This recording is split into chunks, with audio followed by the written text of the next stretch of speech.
தமிழ் தேசிய உறவுகள் அனைவருக்கும் வணக்கம். சீமானுக்கு நேர்ந்த மீண்டும் ஒரு துரோகம், கூடவே இருந்த நம்பிக்கை துரோகிகள் எனும் தலைப்பில் இந்த காணொலியை நம்ம விரிவாக காண இருக்கோம். நாம் தமிழர் கட்சி தமிழ்நாட்டில் 15 ஆண்டுகளுக்கு மேலாக இந்த மண்ணுக்காகவும் மக்களுக்காகவும் அவர்களது அரசியலை ஒவ்வொரு இடத்திலுமே பார்த்திங்கன்னா மிகப்பெரிய அளவிற்கு மக்களுக்காக கொண்டு சென்றிருக்காங்க. அதற்கு ஒரே ஒரு நபர் தான் காரணம், அவர்தான் செந்தமிழன் சீமான்.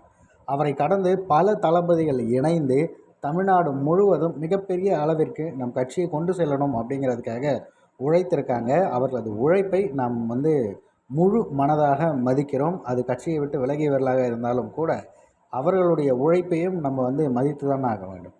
அந்த வகையில் சமீபத்தில் நாம் தமிழர் கட்சியிலிருந்து முத்துப்பாண்டி, களஞ்சியம் இருவருமே பார்த்திங்கன்னா விலகி இருந்தாங்க. அவர்கள் விலகுவதற்கு முன்பாகவே அவர்கள் எங்கு சேரப் போகிறார்கள், எங்கு செல்கிறார்கள் அப்படிங்கிறத சூசகமாக இடும்பாவனம் கார்த்தி அவர்கள் அவரது வலைதள பக்கத்தில் பதிவு செய்கிறாருங்க.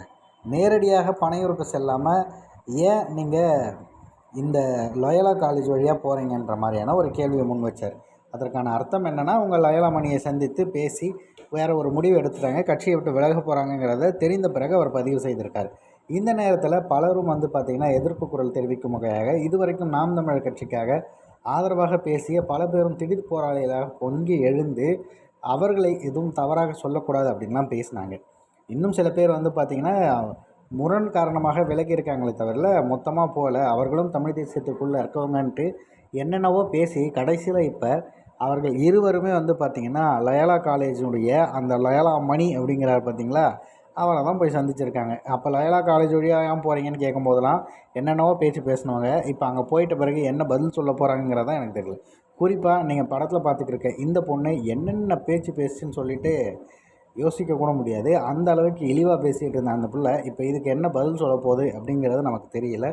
அதை கடந்து இவர்கள் மட்டுமா நாம் தமிழர் கட்சி அப்படின்லாம் ஒன்றுமே கிடையாது. இங்கு உழைப்பதற்கு பல பேர் தயாராக இருக்காங்க. ஆனால் இந்த மாதிரியான துரோகங்கள்லாம் அவர்களுக்கும் புரியணுங்கிறதுக்காகத்தான் நம்ம காணொலியில் இந்த செய்திகளை பதிவு பண்ணி வைக்கிறோம்.